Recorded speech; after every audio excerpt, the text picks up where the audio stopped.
PTC news के मुद्दा के अज के एपीसोड में थोड़ा फिर स्वागत है। इस तो पहले एपीसोड असी मकबूल इकोनॉमिस्ट प्रोफैसर प्रेम मान होरां दे नाल जो गलबात की असी गलबात की प्रेजिडेंट ट्रंप दी पॉलिसीज़ का जिहड़ा इमीग्रेंट्स के उत्ते इफैक्ट है उहदे बारे अज हुण जिहड़ी असी गल कर रहे हैं वो है फॉरन पॉलिसीज़ दी नाफ्टा के उत्ते असर हो रहा है, G7 के उत्ते असर हो रहा है और उहदे नाल नाल अमेरिका कितना को अलग थलग हो रहा है। टैरिफ जिहड़े वधाए जा रहे हैं कि उहदा फायदा अमेरिका च किसी नूं खुद हो रहा है।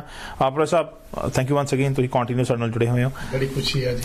मैनूं ये दसो कि जिहड़े अज दे हालात ने, पहलां तां G7 दे उत्ते ही उहदी अपनी जिहड़ी होंद है ਉਹਦੇ ਉੱਤੇ ਇੱਕ ਸਵਾਲ ਉੱਠਣਾ ਸ਼ੁਰੂ ਹੋ ਗਿਆ ਅਮਰੀਕਨ ਪਾਲਿਸੀ ਦੇ ਪ੍ਰੈਜ਼ੀਡੈਂਟ ਟਰੰਪ ਦੀ ਪਾਲਿਸੀ ਦੇ ਕਰਕੇ, ਉਹਦੇ ਤੇ ਕੀ ਟਿੱਪਣੀ ਦੇਣਾ ਚਾਹੁੰਦੇ ਹੋ? ਹਾਂਜੀ, ਸਭ ਤੋਂ ਪਹਿਲਾਂ ਤਾਂ ਜਿਹੜੇ ਦਰਸ਼ਕਾਂ ਨੂੰ ਇਹ ਨਹੀਂ ਪਤਾ ਕਿ G7 ਕੀ ਹੈ। ਹਾਂ, G7 ਇੱਕ ਗਰੁੱਪ ਹੈ, G ਮੀਨਸ ਗਰੁੱਪ, 7 ਮੁਲਕਾਂ ਦਾ, 7 ਕੰਟਰੀਜ਼, ਜਿਨ੍ਹਾਂ ਵਿੱਚ ਅਮਰੀਕਾ ਆ, UK ਆ, जर्मनी है, फ्रांस है, इटली है ਅਤੇ जापान, दुनिया के सब तो अमीर ते तरक्कीशुदा मुल्क ਜਿਹੜੇ ਆ। बिल्कुल हाँ जी। ਇਹ वैसे सब तो पहला शुरू 1970s ਵਿੱਚ ਹੋਇਆ ਸੀ ਜਦੋਂ ਨਿਕਸਨ ਪ੍ਰੈਜ਼ੀਡੈਂਟ ਸੀ। ਉਦੋਂ ਸਿਰਫ 2 ਕੰਟਰੀਜ਼ ਨੇ, ਫਰਾਂਸ ਨੇ, ਸ਼ਾਇਦ ਫਰਾਂਸ ਲੀਡਰ ਸੀਗਾ, ਤੇ ਫਿਰ ਹੌਲੀ ਹੌਲੀ ਵੱਧਦੇ ਅਖੀਰ 1994 ਵਿੱਚ 8 ਹੋ ਗਏ ਸੀ ਜਦੋਂ ਇਹਨਾਂ ਨੇ ਰਸ਼ੀਆ ਨੂੰ ਵੀ ਵਿੱਚ G8 ਕਰ ਲਿਆ ਸੀ। G8 ਸੀਗੇ, ਪਰ ਜਦੋਂ ਫਿਰ ਰਸ਼ੀਆ ਨੇ ਯੂਕਰੇਨ ਤੇ ਇਨਵੇਜਨ ਕੀਤਾ, ਉੱਤੇ ਅਟੈਕ ਕੀਤਾ, ਤੇ ਯੂਕਰੇਨ ਦਾ ਥੋੜਾ ਹਿੱਸਾ ਕ੍ਰੀਮੀਆ ਜਿਹੜਾ ਉਹ ਰਸ਼ੀਆ ਨਾਲ ਮਿਲਾ ਲਿਆ, ਤਾਂ ਫਿਰ ਇਹਨਾਂ ਨੇ ਰਸ਼ੀਆ ਨੂੰ ਬਾਹਰ ਕੱਢ ਦਿੱਤਾ ਸੀ। ਸੋ ਅਲਟੀਮੇਟਲੀ G7 ਰਹਿ ਗਿਆ ਸੀ। ਅਲਟੀਮੇਟਲੀ G7 ਰਹਿ ਗਿਆ ਸੀ। ਤੇ ਜਿਹੜੇ 7 ਕੰਟਰੀ ਹੈ ਸਾਲ ਵਿੱਚ ਘੱਟੋ ਘੱਟ ਇੱਕ ਵਾਰ ਜ਼ਰੂਰ ਮਿਲਦੇ ਕਿਤੇ ਨਾ ਕਿਤੇ, ਜਿੱਥੇ ਫਿਰ ਆਪਣੇ ਸੰਬੰਧਾਂ ਬਾਰੇ, ਵੱਖ-ਵੱਖ ਮੁਲਕਾਂ ਦੇ ਰਿਲੇਸ਼ਨਸ, ਪਾਲਿਸੀ ਮੈਟਰਸ ਬਾਰੇ ਤੇ ਪਾਲਿਸੀਜ਼ ਹੈ ਜੀ, ਕਿ ਟ੍ਰੇਡ ਨੂੰ ਕਿਵੇਂ ਠੀਕ ਕਰਨਾ, ਪ੍ਰੋਡਕਸ਼ਨ ਕਿਵੇਂ ਵਧਾਉਣੀ, ਇਕਨੋਮਿਕ ਐਨਾਲਿਸਿਸ ਸਾਰਾ ਕਰਦੇ ਆ ਕਿ ਇਕਨੋਮਿਕ ਕੰਡੀਸ਼ਨਸ ਨੂੰ ਕਿੱਦਾਂ ਇੰਪਰੂਵ ਕਰਨਾ ਹੈ ਜੀ, ਗਰੋਥ ਕਿਵੇਂ ਅਚੀਵ ਕਰਨਾ, ਇਹ ਸਾਰਾ ਕੁਝ ਇਹ ਡਿਸਕਸ ਕਰਦੇ ਆ। ਤੇ ਇਹ ਪਿਛਲੇ ਮਹੀਨੇ ਇਹਨਾਂ ਦੀ ਮੀਟਿੰਗ ਜਿਹੜੀ ਹੈ ਨਾ, ਉਹ ਅਸਲ ਵਿੱਚ ਜੂਨ ਦੇ ਪਹਿਲੇ ਹਫ਼ਤੇ ਸੀ। ਇਹ ਸੀਗੀ ਕੁਬੈਕ ਸਟੇਟ ਵਿੱਚ ਕੈਨੇਡਾ ਵਿੱਚ 7 ਮੁਲਕਾਂ ਦੀ। ਤੇ ਇਹਦੇ ਵਿੱਚ ਫਿਰ ਇਹ 7 ਕੰਟਰੀਜ਼ ਦੇ ਜਿਹੜੇ ਲੀਡਰ ਉਹ ਵੀ ਹੁੰਦੇ ਆ, ਤੇ ਕੁਝ ਜਿਹੜੇ ਇਹਨਾਂ ਦੇ ਸੈਂਟਰਲ ਬੈਂਕ ਹੈ ਉਹਨਾਂ ਦੇ ਗਵਰਨਰਸ ਵਗੈਰਾ ਜਾਂ ਹੈਡ ਵੀ ਹੁੰਦੇ ਆ, ਤੇ ਕੁਝ ਹੋਰ ਟਾਪ ਅਫੀਸ਼ੀਅਲਸ ਹੁੰਦੇ ਆ, ਪਾਲਿਸੀ ਮੇਕਰ ਸਾਰੇ ਇਕੱਠੇ ਹੁੰਦੇ ਨੇ ਉਸ ਵੇਲੇ।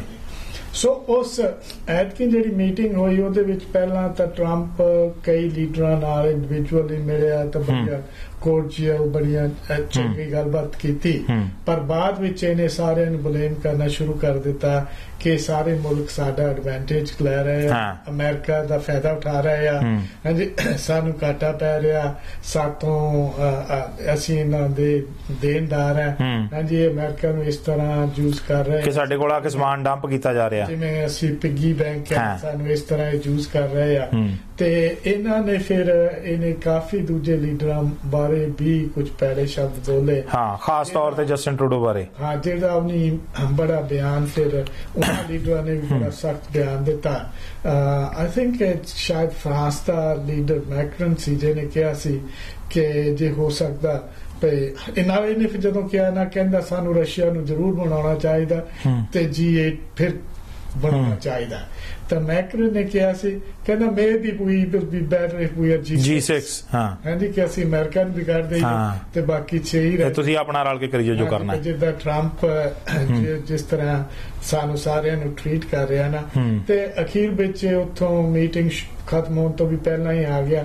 ਤੇ ਜਦੋਂ ਇਹ ਮੀਟਿੰਗ ਹੁੰਦੀ ਤੇ ਅਖੀਰ ਵਿੱਚ ਇੱਕ ਸਟੇਟਮੈਂਟ ਇਸ਼ੂ ਕਰਦੇ ਆ 7 ਲੀਡਰ ਕਿ ਇਸ ਮੀਟਿੰਗ ਵਿੱਚ ਕੀ ਹੋਇਆ ਤੇ ਕਿਹੜੇ ਫੈਸਲੇ, ਸਾਂਝੀ ਸਟੇਟਮੈਂਟ ਹੁੰਦੀ ਆ, ਸਾਂਝੀ ਹੁੰਦੀ ਹੈ। ਤੇ ਪਹਿਲਾਂ ਤਾਂ ਟਰੰਪ ਮੰਨ ਗਿਆ ਸੀ ਕਿ ਇਹ ਉਸ ਸਟੇਟਮੈਂਟ ਤੇ ਹਿੱਸਾ ਰਹੇਗਾ, ਪਰ ਜਦੋਂ ਇਹ ਵਾਪਸ ਆ ਗਿਆ ਪਹਿਲਾਂ ਹੀ, ਤਾਂ ਇਹਨੇ ਫਿਰ ਜਵਾਬ ਦੇ ਦਿੱਤਾ ਕਿ ਨਹੀਂ ਅਸੀਂ ਇਸ ਸਟੇਟਮੈਂਟ ਦੇ ਵਿੱਚ ਹਿੱਸਾ ਨਹੀਂ ਲਾਂਗੇ, ਅਸੀਂ ਇਹਨੂੰ ਸਾਈਨ ਨਹੀਂ ਕਰਾਂਗੇ। ਤੇ ਫਿਰ ਬਾਅਦ ਵਿੱਚ ਇਹਨੇ ਜੀ ਟਰੂਡੋ ਜਿਹੜਾ ਕਿ ਕੈਨੇਡਾ ਦਾ ਪ੍ਰਾਈਮ ਮਿਨਿਸਟਰ, ਉਹਨੂੰ ਬਲੇਮ ਬਹੁਤ ਕਰਨਾ ਸ਼ੁਰੂ ਕਰ ਦਿੱਤਾ।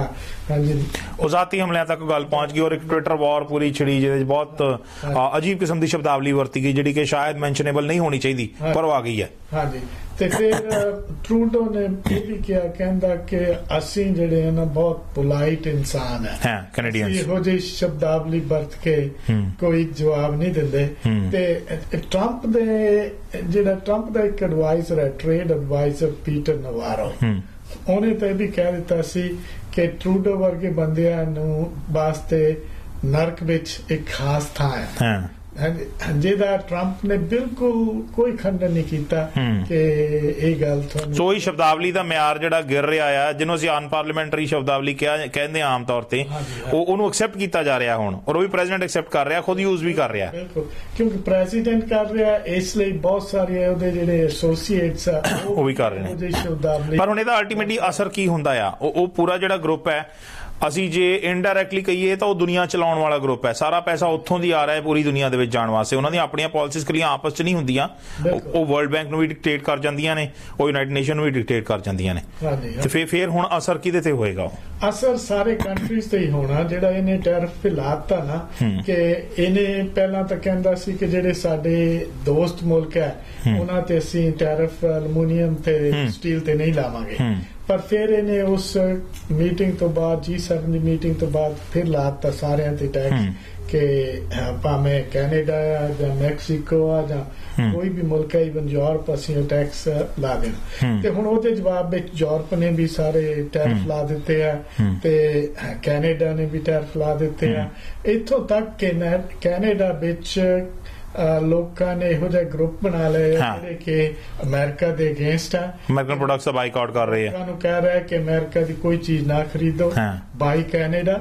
ਤੇ ਅਮਰੀਕਾ ਵਿੱਚ ਈਵਨ ਜਿਹੜੇ ਬਹੁਤ ਸਾਰੇ ਕੈਨੇਡੀਅਨ ਅਮਰੀਕਾ ਵਿੱਚ ਸੈਰ ਸਪਾਟੇ ਲਈ ਆਉਂਦੇ ਆ, ਬਹੁਤ ਸਾਰੇ ਲੋਕਾਂ ਨੇ ਉਹ ਜਿਹੜੇ ਸੈਰ ਸਪਾਟੇ ਲਈ ਆਉਂਦੇ ਆਪਣੇ ਟੂਰਿਜ਼ਮ ਬੰਦ ਕਰ ਦਿਓ, ਕੈਂਸਲ ਕਰ ਦਿੱਤੀਆਂ, ਹਾਂਜੀ, ਉਹ ਆ ਨਹੀਂ ਰਹੇ। ਇਹਦੇ ਨਾਲ ਅਮਰੀਕਾ ਨੂੰ ਬਹੁਤ ਟੂਰਿਜ਼ਮ ਇੰਡਸਟਰੀ ਦੇ ਉੱਤੇ ਵੀ ਅਸਰ ਆਏਗਾ। ਦੂਜਾ ਜਿਹੜਾ ਨੈਫਟਾ ਵਰਗਾ ਐਗਰੀਮੈਂਟ ਹੈ, ਪਹਿਲਾਂ ਤਾਂ ਕੀਤੀ ਸੀ ਉਹਨੂੰ ਰੱਦ ਕਰਾਂਗੇ, ਹੁਣ ਉਹਨੂੰ ਰੱਦ ਕਰੇ ਬਗੈਰ ਹੀ ਉਹ ਖਤਰੇ 'ਚ ਆ ਗਿਆ ਆਲਰੇਡੀ। ਹਾਂਜੀ, ਉਹਦੇ ਤੇ ਗੱਲਬਾਤ ਹੋ ਰਹੀ ਸੀ, ਤਿੰਨੇ ਲੀਡਰ ਜਿਹੜੇ ਤਿੰਨਾਂ ਮੁਲਕਾਂ ਦੇ ਜਿਹੜੇ ਟ੍ਰੇਡ ਦੇ ਐਕਸਪਰਟਸ ਆ ਉਹ ਗੱਲਬਾਤ ਕਰ ਰਹੇ ਸੀ।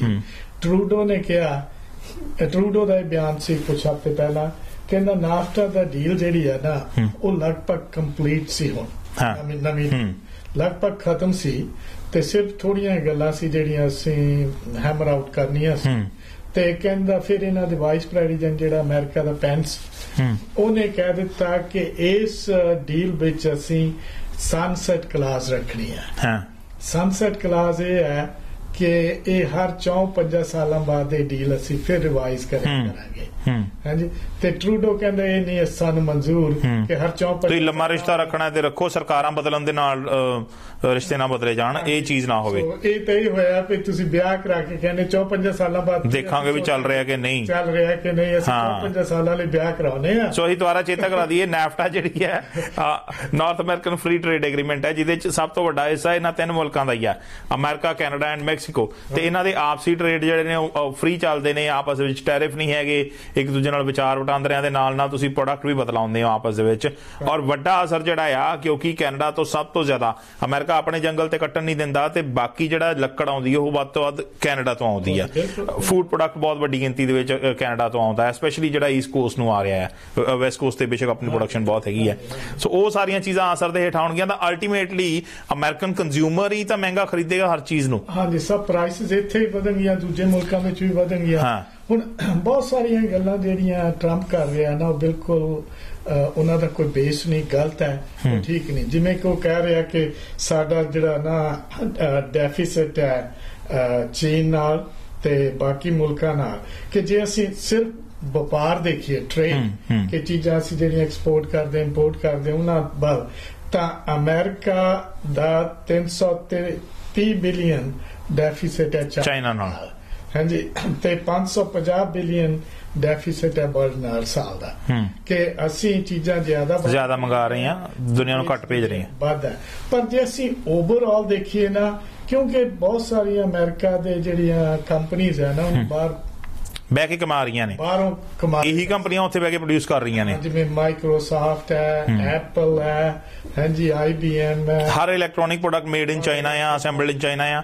ਕਾਟਨ ਦੀ ਹਰ ਚੀਜ਼ ਜਿਹੜੀ ਆ ਉਹ ਇੰਡੀਆ, ਪਾਕਿਸਤਾਨ ਜਾਂ ਤਾਈਵਾਨ ਦੀ ਬਣੀ ਆ। ਬਿਲਕੁਲ, ਤੇ ਉੱਥੋਂ ਪੈਸਾ ਇੱਥੇ ਆਉਂਦਾ ਉਹਨਾਂ ਦਾ। ਹਾਂਜੀ, ਜੇ ਅਸੀਂ ਉਹ ਸਾਰਾ ਗਿਣੀਏ, ਕੱਲਾ ਟ੍ਰੇਡ ਨਾ ਗਿਣੀਏ, ਉਹ ਕੰਪਨੀਆਂ ਕਮਾ ਕੇ ਫਿਰ ਇੱਥੇ ਲਿਆਉਂਦੀਆਂ ਨੇ। ਫਿਰ ਗੱਲ ਇਸ ਤਰ੍ਹਾਂ ਹੈ ਕਿ US ਦਾ ਚਾਈਨਾ ਨਾਲ 20 ਬਿਲੀਅਨ ਦਾ ਸਰਪਲਸ ਹੈ ਸਾਲ ਦਾ, ਵੱਧ ਕਮਾਇਆ ਜਾ ਰਿਹਾ, ਵੱਧ ਕਮਾਇਆ ਜਾ ਰਿਹਾ। ਹਾਂਜੀ, ਘਾਟਾ ਨਹੀਂ ਸਾਨੂੰ। ਤੇ ਉਹ ਤੁਸੀਂ ਇੰਡੀਆ ਦੇ ਨਾਲ ਦੇਖੋਗੇ ਤਾਂ ਉੱਥੋਂ ਵੀ ਕਮਾਈ ਹੋ ਰਹੀ ਹੈ। ਜੇ ਅਸੀਂ ਬਾਕੀ ਦੁਨੀਆ ਨਾਲ ਦੇਖੀਏ ਤਾਂ 1.4 ਟ੍ਰਿਲੀਅਨ ਸਾਲ ਦਾ ਸਰਪਲਸ ਹੈ। ਸੋ ਜਿਹੜਾ ਘਾਟਾ ਉਹ ਤਾਂ ਮਿਲਟਰੀ ਸਪੈਂਡਿੰਗ ਦੇ ਵਿੱਚ ਪੈ ਰਿਹਾ ਆ। ਮਿਲਟਰੀ, ਉਹ ਸਿਰਫ ਘਾਟਾ ਜਿਹੜਾ ਉਹ ਸਿਰਫ ਅਸੀਂ ਟ੍ਰੇਡ ਨੂੰ ਦੇਖੇ, ਚੀਜ਼ਾਂ ਦਾ ਵਪਾਰ ਹੈ, ਕਮਾਈ ਨੂੰ ਨਹੀਂ ਦੇਖ ਰਹੇ। ਬਾਕੀ ਅਸੀਂ ਦੇਖੀਏ ਤਾਂ ਅਸੀਂ ਸਰਪਲਸ ਚ, ਸਾਨੂੰ ਫਾਇਦਾ ਹੈ, ਤੇ ਇਹ ਉਸ ਫਾਇਦੇ ਨੂੰ ਹੁਣ ਤਬਾਹ ਕਰ ਰਿਹਾ।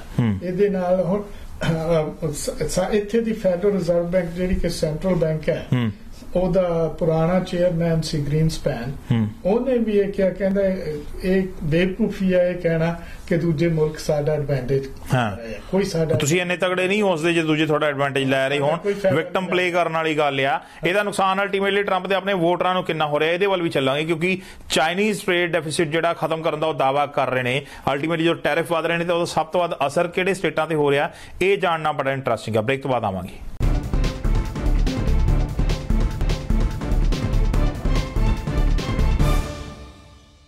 ਬ੍ਰੇਕ ਤੋਂ ਬਾਅਦ ਗੱਲਬਾਤ ਦਾ ਸਿਲਸਿਲਾ ਫੇਰ ਜਾਰੀ ਹੈ। ਬ੍ਰੇਕ ਤੇ ਜਾਣ ਤੋਂ ਪਹਿਲਾਂ ਅਸੀਂ ਗੱਲ ਕਰ ਰਹੇ ਸੀ ਕਿ ਜਿਹੜੇ ਟੈਰਿਫ ਚਾਈਨਾ ਲਾਏਗਾ ਉਹਦਾ ਅਲਟੀਮੇਟਲੀ ਕਿਹਨੂੰ ਸਭ ਤੋਂ ਜ਼ਿਆਦਾ ਨੁਕਸਾਨ ਹੋਏਗਾ। ਹੁਣ ਪ੍ਰੋਡਿਊਸਿੰਗ ਸਟੇਟ ਕਿਹੜੇ ਨੇ ਅਮਰੀਕਾ ਦੇ ਵਿੱਚ ਜਿਹੜੇ ਪ੍ਰੋਡਿਊਸ ਕਰਕੇ ਐਕਸਪੋਰਟ ਕਰ ਰਹੇ ਨੇ, ਜੇ ਉਸ ਪ੍ਰੋਡਿਊਸ ਦੇ ਉੱਤੇ ਟੈਕਸ ਲੱਗਦਾ ਆ ਤਾਂ ਕਿਹਦਾ ਸਭ ਤੋਂ ਵੱਧ ਨੁਕਸਾਨ ਹੈ। ਆਮ ਤੌਰ ਤੇ ਜਦੋਂ ਅਸੀਂ ਰੇਸ਼ੀਅਲ ਡਿਵਾਈਡ ਦੀ ਗੱਲ ਕਰਦੇ ਹਾਂ ਤੇ ਪ੍ਰੈਜ਼ੀਡੈਂਟ ਟਰੰਪ ਦੇ ਸਪੋਰਟਰਸ ਵਿੱਚ ਸਭ ਤੋਂ ਵੱਡੇ ਸਪੋਰਟਰ ਜਿਹੜੇ ਨੇ ਉਹ ਗੋਰੀ ਚਮੜੀ ਵਾਲੇ ਲੋਕ ਨੇ, ਗੋਰੇ ਨੇ, ਤੇ ਉਹਨਾਂ ਦੇ ਸਟੇਟ ਜਿਹੜੇ ਸਭ ਤੋਂ ਜ਼ਿਆਦਾ ਪ੍ਰੋਡਿਊਸਿੰਗ ਹੈਗੇ ਆ, ਤੁਹਾਨੂੰ ਲੱਗਦਾ ਕਿ ਉਹੀ ਜ਼ਿਆਦਾ ਨੁਕਸਾਨ ਝੱਲ ਰਹੇ ਨੇ? ਹਾਂਜੀ, ਹੁਣ ਜੇ ਦੇਖੀਏ ਟਰੰਪ ਦੇ ਕਿਹੜੇ ਸਪੋਰਟਰਸ ਆ, ਉਹਨੂੰ ਅਸੀਂ ਏਦਾਂ ਐਨਾਲਾਈਜ਼ ਕਰ ਸਕਦੇ ਹਾਂ। ਇੱਕ ਤਾਂ ਉਹ ਆ ਗੋਰੇ ਜਿਹੜੇ ਕਿ ਰੇਸਿਸਟ ਆ, ਕਿਉਂਕਿ ਗੋਰਿਆਂ ਨੂੰ ਇਹ ਡਰ ਹੈ ਕਿ ਅਮਰੀਕਾ ਹੌਲੀ ਹੌਲੀ ਨੌਨ ਵਾਈਟ ਹੋ ਰਿਹਾ, ਔਰ ਸਾਰੇ ਗੋਰਿਆਂ ਨੂੰ ਨਹੀਂ ਆ, ਬਹੁਤ ਘੱਟ ਗਿਣਤੀ ਚ ਲੋਕ ਨੇ। ਹਾਂ, ਅਸੀਂ ਉਹ ਸਾਰੇ ਗੋਰਿਆਂ ਨਹੀਂ ਉਸ ਗਿਣ ਸਕਦੇ। ਜਿੱਦਾਂ ਕਿਸੇ ਵੀ ਮੁਲਕ ਦੇ ਵਿੱਚ ਜੇ ਕੋਈ ਰੇਸ ਡਿਸਕ੍ਰਿਮੀਨੇਸ਼ਨ ਕਰਨ ਵਾਲੇ ਲੋਕ ਹੁੰਦੇ, ਥੋੜੇ ਹੁੰਦੇ ਨੇ ਪਰ ਲਾਊਡ ਬਹੁਤ ਹੁੰਦੇ ਨੇ। ਹਾਂਜੀ, ਤੇ ਉਹ ਜਿਹੜੇ ਜਿਨ੍ਹਾਂ ਨੂੰ ਡਰ ਹੈ ਨਾ, ਇਹ ਵੈਸੇ ਸੈਂਸਸ ਬਿਊਰੋ ਨੇ ਵੀ ਕਿਹਾ ਕਿ 2045 ਤੱਕ ਜਿਹੜੇ ਵਾਈਟਸ ਹੈ ਉਹ ਮਾਈਨੋਰਿਟੀ ਹੋ ਜਾਣਗੇ, ਜਿਹੜੇ ਬਾਕੀ ਕਾਲੇ, ਅਸੀਂ ਬਰਾਊਨਸ, ਚਾਈਨੀਜ਼, ਓਰੀਐਂਟਲ ਸਾਰੇ ਉਹ ਤੇ 50% ਪਲੱਸ ਹੋ ਜਾਣੇ ਆ ਤੇ 50% ਥੱਲੇ ਗੋਰੇ ਰਹਿ ਜਾਣੇ ਉੱਤੇ ਹੋ ਜਾਣੇ ਆ, ਤੇ ਗੋਰੇ ਜਿਹੜੇ 50% ਤੋਂ ਥੱਲੇ ਰਹਿ ਜਾਣੇ। ਸੋ ਬਹੁਤ ਸਾਰੇ ਗੋਰਿਆਂ ਨੂੰ ਤੇ ਟਰੰਪ ਵਰਗਿਆਂ ਨੂੰ ਇਹ ਡਰ ਹੈ ਕਿ ਇਹ ਕਿਸੇ ਦਿਨ ਇੱਥੇ ਜਿਹੜਾ ਗੋਰਿਆਂ ਦਾ ਰਾਜ ਆ ਉਹ ਖਤਮ ਹੋ ਜਾਣਾ। ਸੋ ਇਸ ਕਰਕੇ ਇਹ ਸਾਰੇ ਜਿਹੜੇ ਆ ਨਾ ਉਹ ਉਹਨਾਂ ਨੇ ਵੋਟ ਟਰੰਪ ਨੂੰ ਪਾਈ ਹੈ। ਤੇ ਦੂਜੇ ਬਹੁਤ ਸਾਰੇ ਜਿਹੜਾ ਮਿਡ ਵੈਸਟ ਹੈ ਨਾ, ਜਿਹਨੂੰ ਅਸੀਂ ਕਹਿੰਦੇ ਆ ਮਿਡਲ ਸਟ੍ਰਿਪ, ਉਹਦੇ ਜਿਹੜਾ ਫਾਰਮਿੰਗ ਸਟ੍ਰਿਪ ਹੈ ਸਾਰਾ, ਜਿੱਥੇ ਖੇਤੀਬਾੜੀ ਹੁੰਦੀ, ਟੈਕਸਸ, ਨੇਬਰਾਸਕਾ, ਮਿਸਿਸਿਪੀ, ਐਲਾਬਾਮਾ, ਇੰਡੀਆਨਾ, ਕੈਂਸਸ, ਸਾਰੇ ਮਿਜ਼ੂਰੀ, ਉਹ ਸਾਰਾ ਜਿਹੜਾ ਬੈਲਟ ਹੈ ਨਾ ਉਹ ਬੜਾ ਪਛੜਿਆ ਹੋਇਆ ਤੇ ਕੰਜ਼ਰਵੇਟਿਵ ਹੈ। ਪਰ ਜਿਹੜਾ ਫੂਡ ਪ੍ਰੋਡਿਊਸ ਕਰ ਰਿਹਾ ਉਹੀ ਕਰ ਰਿਹਾ ਦੁਨੀਆ ਨੂੰ ਐਕਸਪੋਰਟ ਕਰਨ ਵਾਸਤੇ। ਫਾਰਮਰਸ ਉੱਥੇ ਸਾਰੀ ਫਾਰਮਿੰਗ ਹੁੰਦੀ ਹੈ। ਹਾਂਜੀ, ਫਾਰਮਿੰਗ ਕੈਲੀਫੋਰਨੀਆ ਵਿੱਚ ਵੀ ਬਹੁਤ ਹੈ, ਪਰ ਉਹਨੂੰ ਛੱਡ ਲਓ। ਬਾਕੀ ਜਿਹੜਾ ਮਿਡਵੈਸਟ ਆ ਇਹਦੇ ਵਿੱਚ ਫਾਰਮਿੰਗ ਜ਼ਿਆਦਾ, ਮੀਟ ਸਾਰਾ ਇੱਥੇ ਪ੍ਰੋਡਿਊਸ ਹੁੰਦਾ, ਸੋਇਆਬੀਨ ਇੱਥੇ ਹੋ ਰਿਹਾ, ਚਿਕਨ ਫਾਰਮਿੰਗ, ਬੀਫ ਫਾਰਮਿੰਗ ਸਭ ਇਹਨਾਂ ਏਰੀਆ ਵਿੱਚ ਹੁੰਦੀ ਹੈ, ਔਰ ਇਹ ਦੁਨੀਆ ਨੂੰ ਐਕਸਪੋਰਟ ਹੋ ਰਿਹਾ ਹੈ। ਤੇ ਇਹਨਾਂ ਦੇ ਜਿਹੜੇ ਫਾਰਮਰਸ ਨੇ, ਇਹਨਾਂ ਨੇ ਸੋਚਿਆ ਸੀ ਕਿ ਸ਼ਾਇਦ ਟਰੰਪ ਸਾਡੇ ਹੱਕ ਵਿੱਚ ਹੈ, ਤੇ ਉਹਨਾਂ ਨੇ ਵੋਟ ਇਹਨਾਂ ਨੂੰ ਪਾਈ ਸੀ। ਤੇ ਇਹ ਸਾਰੇ ਲੋਕ ਜਿਹੜੇ ਨਾ ਇਹ ਬਹੁਤ ਕੰਜ਼ਰਵੇਟਿਵ ਵੀ ਹੈ, ਤੇ ਇਹ ਜ਼ਿਆਦਾ ਰਿਪਬਲਿਕਨ ਨੂੰ ਹੀ ਵੋਟ ਪਾਉਂਦੇ। ਬਿਲਕੁਲ। ਤੇ ਪਰ ਜਦ ਇਹ ਜਿਹੜੀ ਟ੍ਰੇਡ ਪਾਲਿਸੀ ਹੈ ਇਹਨੇ ਸਭ ਤੋਂ ਵੱਧ ਹਰਟ ਉਹਨਾਂ ਨੂੰ ਕਰਨਾ, ਕਿਉਂਕਿ ਬਹੁਤ ਸਾਰੀਆਂ ਜਿਹੜੀਆਂ ਮੀਟ ਪ੍ਰੋਡਕਟਸ ਤੇ ਡੇਅਰੀ ਪ੍ਰੋਡਕਟਸ ਆ ਬਾਹਰ ਜਾਣੀਆਂ। ਹਾਂਜੀ, ਕੈਨੇਡਾ ਬਹੁਤ ਸਾਰੇ ਡੇਅਰੀ ਪ੍ਰੋਡਕਟ ਖਰੀਦਦਾ ਇੱਥੋਂ, ਮਿਲਕ ਵਗੈਰਾ। ਹਾਂਜੀ, ਤੇ ਚਾਈਨਾ ਤੇ ਯੂਰਪ ਨੂੰ ਬਹੁਤ ਸਾਰਾ ਮੀਟ ਜਾਂਦਾ। ਹਾਂਜੀ, ਉਹ ਮੀਟ ਸੋਇਆਬੀਨ ਤੇ ਟੈਕਸ ਲਾ ਦਿੱਤਾ ਚਾਈਨਾ ਨੇ, ਸੋਇਆਬੀਨ ਬਹੁਤ ਜਾਂਦਾ। ਸੋ ਇਹ ਸਾਰੀਆਂ ਪ੍ਰੋਡਕਟ ਜਿਹੜੀਆਂ ਇਹ, ਕਿਉਂਕਿ ਮਿਡ ਵੈਸਟ ਵਿੱਚ ਦਰਮਿਆਨ ਵਿੱਚ ਪੈਦਾ ਕੀਤੀਆਂ ਜਾਣੀਆਂ ਤੇ ਸਭ ਤੋਂ ਵੱਧ ਉਹਨਾਂ ਫਾਰਮਰਸ ਨੂੰ ਇਹਦਾ ਨੁਕਸਾਨ ਹੋਣਾ। ਸੋ ਅਲਟੀਮੇਟਲੀ ਜਦੋਂ ਟੈਰਿਫ ਵਾਰ ਹੋ ਰਹੀ ਹੈ, ਜਦੋਂ ਪ੍ਰੈਜ਼ੀਡੈਂਟ ਟਰੰਪ ਕਹਿ ਰਹੇ ਨੇ ਕਿ ਮੈਂ ਅਮਰੀਕਨ ਪ੍ਰੋਡਕਸ਼ਨ ਵਧਾਉਣ ਦੇ ਵਾਸਤੇ ਬਾਹਰਲੀਆਂ ਚੀਜ਼ਾਂ ਦਾ ਟੈਰਿਫ ਲਾਉਣਾ ਆ, ਜਵਾਬ ਦੇ ਵਿੱਚ ਉਹ ਮੁਲਕ ਟੈਰਿਫ ਲਾਏਗਾ ਤਾਂ ਅਮਰੀਕਾ ਉਲਟਾ ਨੁਕਸਾਨ ਜ਼ਿਆਦਾ ਚੱਲੇਗਾ। ਅਮਰੀਕਾ ਨੂੰ ਜ਼ਿਆਦਾ ਨੁਕਸਾਨ ਇਸ ਕਰਕੇ ਹੋ ਰਿਹਾ ਕਿ ਚੀਨ ਤੇ ਰਸ਼ੀਆ ਦਾ ਐਡਵਾਂਟੇਜ ਲੈ ਰਹੇ ਆ, ਫਾਇਦਾ ਉਠਾ ਰਹੇ ਆ। ਹੁਣ ਆਪ ਪਿਛਲੇ ਹਫਤੇ ਹੀ ਸਾਊਥ ਕੋਰੀਆ ਦਾ, ਕਿਉਂਕਿ ਅਸੀਂ ਟਰੰਪ ਨੇ ਸਾਊਥ ਕੋਰੀਆ ਦੇ ਬਿਲਕੁਲ ਚੀਜ਼ਾਂ ਤੇ ਟੈਕਸ ਲਾ ਦਿੱਤਾ ਨਾ, ਜਿਹੜਾ ਸਾਊਥ ਕੋਰੀਆ ਦਾ ਲੀਡਰ ਹੈ ਮੂਨ, ਉਹ ਪਿਛਲੇ ਹਫਤੇ ਰਸ਼ੀਆ ਗਿਆ ਪਿਊਟਨ ਨਾਲ ਮਿਲਿਆ। ਹਾਂਜੀ, ਉਹਨੇ ਪਿਊਟਨ ਨਾਲ ਡੀਲ ਕਰ ਲੈਣੀ, ਉਹਨੇ ਆਪਣਾ ਸਮਾਨ ਰਸ਼ੀਆ ਵਿੱਚ ਵੇਚਣਾ ਸ਼ੁਰੂ ਕਰ, ਚਾਈਨਾ 'ਚ ਵੇਚ ਲੂਗਾ, ਚਾਈਨਾ ਵਿੱਚ ਵੇਚ ਲਊਗਾ। ਚਾਈਨਾ ਨਾਰਥ ਕੋਰੀਆ ਦੇ ਵੀ ਨੇੜੇ ਆ ਰਿਹਾ, ਉੱਥੋਂ ਦੀ ਫਾਰਮ ਪ੍ਰੋਡਕਟਸ ਵੀ ਲਏਗਾ, ਜਦ ਕਿ ਪ੍ਰੈਜ਼ੀਡੈਂਟ ਟਰੰਪ ਦੀ ਕੋਸ਼ਿਸ਼ ਹੋਈ ਹੈ ਨਾਰਥ ਕੋਰੀਆ ਦੇ ਨੇੜੇ ਆਉਣ ਦੀ। ਹਾਂ, ਟਰੰਪ ਨੇ ਕੀਤੀ, ਪਰ ਉਹ ਨਾਰਥ ਕੋਰੀਆ ਦਾ ਲੀਡਰ ਬਹੁਤ ਹੀ ਚੁਸਤ ਹੈ। ਉਹ ਇਹਨੂੰ ਮਿਲਣ ਤੋਂ ਪਹਿਲਾਂ, ਟਰੰਪ ਨੂੰ ਮਿਲਣ ਤੋਂ ਪਹਿਲਾਂ 2 ਵਾਰ ਚਾਈਨਾ ਗਿਆ। ਹਾਲਾਂਕਿ ਉਹ ਤੋਂ ਪਹਿਲਾਂ ਉਹ ਕਦੇ ਵੀ ਨਾਰਥ ਕੋਰੀਆ ਤੋਂ ਬਾਹਰ ਨਹੀਂ, ਬਾਹਰ ਹੀ ਨਿਕਲਿਆ ਸੀ ਆਪਣੇ ਮੁਲਕ ਚੋਂ। 2 ਵਾਰ ਗਿਆ। ਹੁਣ ਉਹ ਫਿਰ ਤੀਜੀ ਵਾਰ ਪਿਛਲੇ ਹਫਤੇ ਚਾਈਨਾ ਗਿਆ ਤੇ ਉਹ ਚਾਈਨਾ ਨਾਲ ਜ਼ਿਆਦਾ ਬਾਰਗੇਨਿੰਗ ਚਿਪ ਲੈ ਕੇ ਗਿਆ ਕਿ ਮੈਨੂੰ ਟਰੰਪ ਕੋਲੋਂ ਆਫਰ ਆਈ ਆ, ਹੁਣ ਤੁਸੀਂ ਰੱਖੋਗੇ ਕਰਦੇ ਹੋ। ਹਾਂ, ਪਰ ਉਹਨੇ ਸਾਰਾ ਜਿਹੜਾ ਟ੍ਰੇਡ ਹੈ ਨਾ, ਉਹ ਚਾਈਨਾ ਨਾਲ ਕਰਨਾ, ਟਰੰਪ ਨਾਲ ਨਹੀਂ ਕਰਨਾ। ਹਾਂਜੀ, ਸੋ ਇਸ ਲਈ ਜਿਹੜਾ ਫਾਇਦਾ ਹੈ ਨਾ ਨਾਰਥ ਕੋਰੀਆ ਦਾ ਵੀ, ਸਾਊਥ ਕੋਰੀਆ ਦਾ ਵੀ, ਇਹ ਤੇ ਹੋਰ ਵੀ ਮੁਲਕਾਂ ਦਾ ਜਿਨ੍ਹਾਂ ਤੇ ਇਹ ਟੈਕਸ ਲਾ ਰਿਹਾ, ਉਹਨਾਂ ਦਾ ਫਾਇਦਾ ਚੀਨ ਤੇ ਰਸ਼ੀਆ ਨੇ ਤੇ ਯੂਰਪ ਨੇ ਲੈ ਜਾਣਾ, ਕੁਝ ਕੈਨੇਡਾ ਨੇ ਲੈ ਜਾਣਾ, ਤੇ ਸਭ ਤੋਂ ਵੱਧ ਘਾਟਾ ਜਿਹੜਾ ਉਹਨਾਂ ਅਮਰੀਕਾ ਨੂੰ ਪੈਣਾ। ਸੋ ਜੋ ਅਸੀਂ ਡੈਫਿਸਿਟ ਦੀ ਗੱਲ ਕਰਦੇ ਹਾਂ ਜਾਂ ਅਸੀਂ ਲੌਂਗ ਟਰਮ ਦੇ ਵਿੱਚ ਪਾਲਿਸੀ ਵਾਈਜ਼ ਦੁਨੀਆ ਦੇ ਵਿੱਚ ਇਕੱਲਿਆਂ ਪੈ ਜਾਣ ਦੀ ਗੱਲ ਕਰਦੇ ਹਾਂ, ਤਾਂ ਉਹ ਸਿਚੁਏਸ਼ਨ ਅਮਰੀਕਾ ਵਾਸਤੇ ਜ਼ਿਆਦਾ ਬਿਲਡ ਹੋ ਰਹੀ ਹੈ।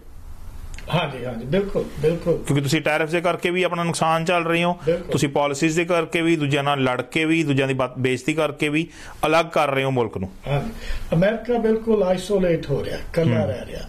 ਬਾਕੀ ਸਾਰੇ ਮੁਲਕ ਜਿਹੜੇ ਆ ਨਾ, ਉਹ ਆਪੋ ਵਿੱਚ ਸੰਬੰਧ ਸਗੋਂ ਵਧਾ ਰਹੇ ਆ ਤੇ ਅਮਰੀਕਾ ਨੂੰ ਉਹ ਬਿਲਕੁਲ ਵੱਖਰਾ ਕਰ ਰਹੇ ਆ, ਤੇ ਇਹਦੇ ਨਾਲ ਜਿਹੜੇ ਸੰਬੰਧ ਹੈ ਨਾ ਬਹੁਤ ਹੀ ਜਿਹੜੇ ਟੈਂਸ ਹੋ ਰਹੇ ਆ ਸਾਰੇ। ਪਰ ਸਭ ਆਮ ਤੌਰ ਤੇ ਕਿਸੇ ਵੀ ਮੁਲਕ ਨੂੰ ਚਲਾਉਣ ਲਈ ਇੱਕ ਬਹੁਤ ਵੱਡਾ ਆਮਲਾ ਫੈਲਾ ਹੁੰਦਾ ਆ, ਇੱਕ ਪੂਰੀ ਪੋਲੀਟੀਕਲ ਪਾਵਰ ਹੁੰਦੀ ਹੈ। ਇੱਕ ਬੰਦਾ ਆਮ ਤੌਰ ਤੇ ਕਦੇ ਉਹਨੂੰ ਇੱਕ ਪੂਰੀ ਲੀਹ ਤੋਂ ਨਹੀਂ ਲਾ ਸਕਦਾ, ਪਰ ਇੱਥੇ ਹੁੰਦਾ ਨਜ਼ਰ ਆ ਰਿਹਾ ਹੈ ਕਿ ਸਿਰਫ ਪ੍ਰੈਜ਼ੀਡੈਂਟ ਟਰੰਪ ਜੋ ਕੁਝ ਡਿਕਟੇਟ ਕਰ ਰਹੇ ਆ, ਉਹਦੇ ਕਰਕੇ ਅਮਰੀਕਾ ਦੀ ਆਪਣੀ ਲੀਹ ਬਦਲ ਰਹੀ ਹੈ। ਇਹਦੇ ਕਿਉਂਕਿ ਕਾਰਪੋਰੇਟ ਵੀ ਉਹਦੇ ਹੱਕ 'ਚ ਤੇ ਨਹੀਂ ਹੋਣਗੇ, ਹਰ ਉਹ ਚੀਜ਼ ਦੇ ਹੱਕ ਦੇ ਵਿੱਚ ਨਹੀਂ ਹੈਗੇ ਜਿਹੜੀ ਕੀਤੀ ਜਾ ਰਹੀ ਹੈ। ਬਹੁਤ ਸਾਰੀਆਂ ਵੱਡੀਆਂ ਵੱਡੀਆਂ ਕੰਪਨੀਆਂ ਜਿਹੜੀਆਂ, ਉਹਨਾਂ ਦੇ ਤਾਂ ਜਿਹੜੇ ਲੀਡਰਸ ਹੈ ਨਾ, CEOs ਵਗੈਰਾ, ਉਹਨਾਂ ਨੇ ਤੇ ਕਹਿ ਦਿੱਤਾ ਕਿ ਜਿਹੜੇ ਟੈਰਿਫ ਲਾਉਣੇ ਆ ਬਿਲਕੁਲ ਗਲਤ ਹੈ। ਕਾਰਪੋਰੇਟ ਬੋਰਡਸ ਜਿਹੜੇ ਉਹ ਵਾਕ ਆਊਟ ਕਰ ਗਏ ਵਾਈਟ ਹਾਊਸ ਚੋਂ। ਇਹਦਾ ਜਿਹੜਾ ਇਹਨੂੰ ਫਾਇਦਾ ਨਹੀਂ ਹੈ ਅਮਰੀਕਾ ਨੂੰ, ਸਗੋਂ ਨੁਕਸਾਨ ਹੈ। ਪਰ ਕਿਉਂਕਿ ਟਰੰਪ ਇਸ ਬੇਸ ਤੇ ਜਿੱਤਿਆ, ਜਿਹੜੇ ਬੇਸ ਤੇ ਜਿੱਤਿਆ ਟਰੰਪ, ਜਿਹੜੇ ਕਾਰਡ ਖੇਲ ਕੇ ਜਿੱਤਿਆ ਟਰੰਪ, ਉਸ ਬੇਸ ਨੂੰ ਇਹ ਹੋਰ ਪੱਕਾ ਕਰਨਾ ਚਾਹੁੰਦਾ। ਤੇ ਜਿੱਤਿਆ ਕਿੰਨੇ ਆ? ਇੱਕ ਤਾਂ ਰੇਸ ਦਾ ਕਾਰਡ ਖੇਡ ਕੇ, ਹਾਂਜੀ, ਗੋਰਿਆਂ ਨਾਲ ਤੇ ਨਾਨ ਵਾਈਟਸ ਨਾਲ, ਹਾਂਜੀ, ਦੂਸਰਾ ਮੇਕ ਅਮਰੀਕਾ ਗ੍ਰੇਟ ਅਗੇਨ ਦੀ ਗੱਲ, ਇਮੀਗ੍ਰੇਸ਼ਨ ਦੇ ਬੇਸ ਤੇ ਕਿ ਇਹਨੇ ਕਿਹਾ ਸੀ ਕਿ ਮੈਕਸੀਕਨਸ ਆਰ ਰੇਪਿਸਟਸ, ਦੇ ਆਰ ਦੇ criminals and so on so fourth, ਮੈਂ ਇਮੀਗ੍ਰੇਸ਼ਨ ਬੰਦ ਕਰ ਦਿਆਂਗਾ, ਮੈਂ ਵਾਲ ਬਣਾ ਦਿਆਂਗਾ। ਤੀਜਾ ਇਹ ਕਿ ਦੂਜੇ ਮੁਲਕ ਸਾਡਾ ਫਾਇਦਾ ਉਠਾ ਰਹੇ ਆ, ਅਸੀਂ ਉਹਨਾਂ ਨੂੰ ਫਾਇਦਾ ਨਹੀਂ ਉਠਾਉਣ ਦਿਆਂਗੇ, ਅਸੀਂ ਸਾਰੇ ਉਹਨਾਂ ਦੀਆਂ ਚੀਜ਼ਾਂ ਤੇ ਟੈਰਿਫ ਲਾ ਦਿਆਂਗੇ। ਤੇ ਬਹੁਤ ਸਾਰੇ ਲੋਕ ਜਿਹੜੇ ਉਹ ਸੋਚਦੇ ਆ ਕਿ ਸ਼ਾਇਦ ਸਾਡਾ ਫਾਇਦਾ ਹੀ ਦੂਜੇ ਮੁਲਕ ਉਠਾ ਰਹੇ ਆ, ਕਿਉਂਕਿ ਉਹਨਾਂ ਨੂੰ ਇਹ ਸੋ ਵਿਕਟਮ ਪਲੇ ਕਰਕੇ ਦੂਜੇ ਨੂੰ ਕਨਵਿੰਸ ਕਰਨਾ ਸੌਖਾ ਹੋ ਗਿਆ ਨਾ, ਬਹੁਤ ਸੌਖਾ ਹੋ ਗਿਆ। ਸੋ ਇਸ ਕਰਕੇ ਇਹ ਉਸ ਬੇਸ ਨੂੰ ਸਗੋਂ ਹੋਰ ਪੱਕਾ ਕਰ ਰਿਹਾ, ਕਿਉਂਕਿ 2020 ਵਿੱਚ ਫਿਰ ਇਲੈਕਸ਼ਨ ਲੜਨੀ ਚਾਹੀਦਾ। ਪਰ ਉਹ ਰੇਸ਼ੀਅਲ ਡਿਵਾਈਡ ਜਿਹੜਾ ਮਜ਼ਬੂਤ ਹੋ ਰਿਹਾ ਇਸ ਮੁਲਕ ਦੇ ਵਿੱਚ। ਹਾਂਜੀ, ਇਸ ਵੇਲੇ ਅਮਰੀਕਾ ਇੱਕ 2 ਮੁਲਕਾਂ ਦਾ ਬੜਾ ਮੁਲਕ ਬਣ ਗਿਆ। ਇਹਦੇ 2 ਹਿੱਸੇ ਆ ਵਿਦਨ ਦ ਕੰਟਰੀ। ਇੱਕ ਤਾਂ ਬਿਲਕੁਲ ਨਾਰਥ ਈਸਟ, ਜਿਹਦੇ ਵਿੱਚ New York state, Connecticut, New Jersey, Pennsylvania, Washington DC ਤੱਕ, ਵਾਸ਼ਿੰਗਟਨ DC, ਹਾਂਜੀ, ਈਵਨ ਮੇਨ ਕਹਿ ਲਓ ਥੋੜਾ ਬਹੁਤ, ਹਾਂਜੀ, ਤੇ even part of Carolina, Michigan, part of north ਇਹ ਸਟੇਟ। ਦੂਜੇ ਪਾਸੇ ਵੈਸਟ ਵਿੱਚ ਕੈਲੀਫੋਰਨੀਆ, ਔਰੀਗਨ ਤੇ ਵਾਸ਼ਿੰਗਟਨ ਸਟੇਟ, ਇਹ ਕਿਸਮ ਦਾ ਇੱਕ ਮੁਲਕ ਹੈ ਜਿੱਥੇ ਜ਼ਿਆਦਾ ਪੜ੍ਹੇ ਲਿਖੇ, ਜਿੱਥੇ ਜ਼ਿਆਦਾ ਲਿਬਰਲ ਲੋਕ, फाइनेंशियल कंपनीज है ते होर इहो जिहियां कंपनीज है जिथे कि बहुत सारे टेक्निकल एक्सपर्ट्स ते एजुकेटेड लोग काम कर रहे हैं ते बड़े लिबरल है, गोरे भी काले भी सारे बहुत लिबरल है। ते दूजा हिस्सा है जिहड़ा मिडल विच है, इलिनॉय भी बहुत लिबरल है, शिकागो बड़ी स्टेट जिहड़ी है ना वो भी बहुत लिबरल है। पर फिर वो तो थले जो चले जाओगे इलिनॉय तो थले साउथ वाल हाँ जी, Indiana, Nebraska, Mississippi, Alabama, Indiana, Midwest पूरा, मिजूरी, कैंसस, टेक्सास, हाँ जी, लुइसियाना, हाँ जी, इवन जॉर्जिया, इवन फ्लोरिडा, ये बहुत कंजरवेटिव लोग है। इत्थे ज्यादा जेडे है ना फार्मिंग वाले चर्च डिक्टेटेड पॉलिसीज ने मोस्टली, ते इत्थे इवेंजलिस्ट भी बहुत है। इवेंजलिस्ट है जिमें साडे बाबे है ना इहो जिहे ये इवेंजलिस्ट है जेडे कि बड़े बड़े जिन्नी चर्च बनाए हुआ उत्थे हजारां दी गिनती विच हर ऐतवार नूं लोग आंदे आ ते ओह उन्हां दा फायदा उठाउंदे है जी। ਇਹ ਤੁਸੀਂ ਇਹ ਇਵੈਂਜਲਿਸਟ ਨਾ ਤਾਂ ਇਧਰ ਨਾਰਥ ਈਸਟ ਵਿੱਚ ਦੇਖੋਗੇ ਨਾ ਹੀ ਵੈਸਟ ਵਿੱਚ ਦੇਖੋਗੇ, ਇਹ ਸਾਰੇ ਮਿਡ ਵੈਸਟ ਵਿੱਚ ਤੇ ਸਾਊਥ ਵਿੱਚ ਹੈ ਤੇ ਉਹ ਲੋਕਾਂ ਦਾ ਫਾਇਦਾ ਉਠਾਉਣ ਉਹ ਸਾਰੇ ਹਾਲੇ ਵੀ ਟਰੰਪ ਨੂੰ ਸਪੋਰਟ ਕਰ ਰਹੇ ਆ।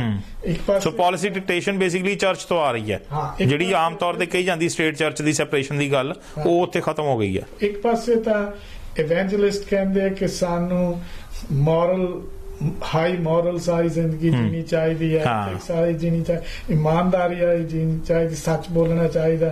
दूजे पासे ट्रंप वर्गे बंदे दी सपोर्ट कर रहे हैं। तुसी जे देखो ਤਾਂ ਕਿਹੋ ਜਿਹਾ ਬੰਦੇ ਇਹਦੇ ਚ ਰਿਪਬਲਿਕਨ ਪਾਰਟੀ ਦੀ ਪ੍ਰਾਇਮਰੀਜ਼ ਜਿੱਤ ਰਹੇ ਆ।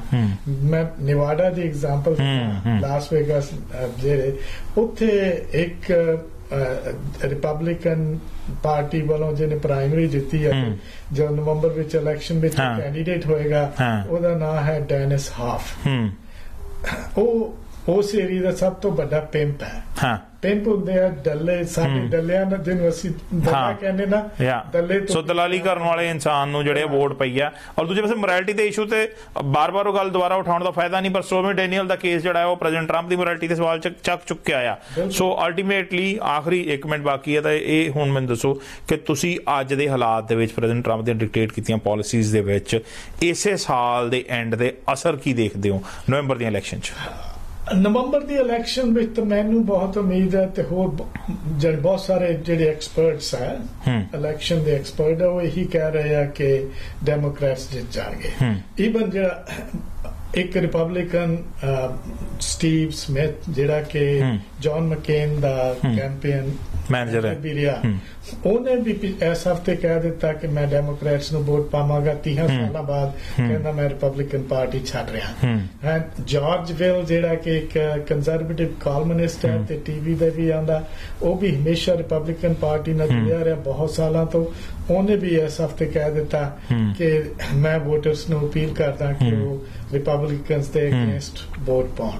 ਯਾਨੀ ਬਹੁਤ ਸਾਰੇ ਜਿਹੜੇ ਰਿਪਬਲਿਕਨ ਪਾਰਟੀ ਦੇ ਲੀਡਰ ਵੀ ਹੈ ਨਾ ਖਾਸ ਉਹ ਵੀ ਰਿਪਬਲਿਕਨ ਪ੍ਰੈਜ਼ੀਡੈਂਟ ਟਰੰਪ ਦਾ ਸਾਥ ਛੱਡ ਰਹੇ ਨੇ, ਉਹਦਾ ਸਾਥ ਛੱਡ ਰਿਹਾ ਹੈ, ਰਿਪਬਲਿਕਨ ਪਾਰਟੀ ਵੀ ਛੱਡ ਜੀ।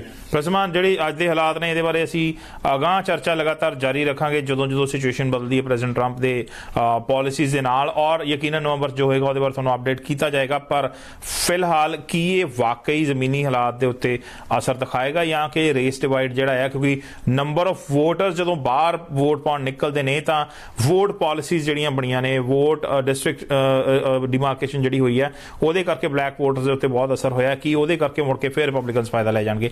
ਇਹ ਆਉਂਦੇ ਸਮੇਂ ਦੇ ਡਿਬੇਟਸ ਦਾ ਹਿੱਸਾ ਰਹੇਗੀ, ਅਸੀਂ ਦੁਬਾਰਾ ਫਿਰ ਤੁਹਾਨੂੰ ਜ਼ਰੂਰ ਸੱਦਾ ਦੇਵਾਂਗੇ। ਫਿਲਹਾਲ ਅੱਜ ਦੀ ਇਸ ਚਰਚਾ ਦੇ ਵਿੱਚ ਬਹੁਤ ਬਹੁਤ ਧੰਨਵਾਦ ਪ੍ਰੋਫੈਸਰ ਸਾਹਿਬ, ਤੁਸੀਂ ਮੈਨੂੰ ਬੁਲਾਇਆ। ਇਹ ਮੋਸਟ ਵੈਲਕਮ ਪ੍ਰੋਫੈਸਰ ਸਾਹਿਬ। ਔਰ ਯਕੀਨਨ ਇਹ ਚੀਜ਼ਾਂ ਦੇਖਣ ਵਾਲੀਆਂ ਨੇ, ਪਰ ਇਹਨਾਂ ਦਾ ਜਿਹੜਾ ਕਰੰਟ ਅਸਰ ਹੈ ਉਹ ਘੱਟ ਗਿਣਤੀਆਂ ਦੇ ਉੱਤੇ ਜ਼ਰੂਰ ਹੋ ਰਿਹਾ। ਪਿਛਲੇ ਐਪੀਸੋਡ ਦੇ ਵਿੱਚ ਅਸੀਂ ਇਹਦੀ ਗੱਲ ਕੀਤੀ ਸੀ, ਸੋ ਧਿਆਨ ਰੱਖਣ ਦੀ ਲੋੜ ਸਭ ਤੋਂ ਜ਼ਿਆਦਾ ਉਹਨਾਂ ਨੂੰ ਹੈ। ਫਿਲਹਾਲ ਇਜਾਜ਼ਤ ਚਾਹੁੰਦੇ ਹਾਂ, ਧੰਨਵਾਦ।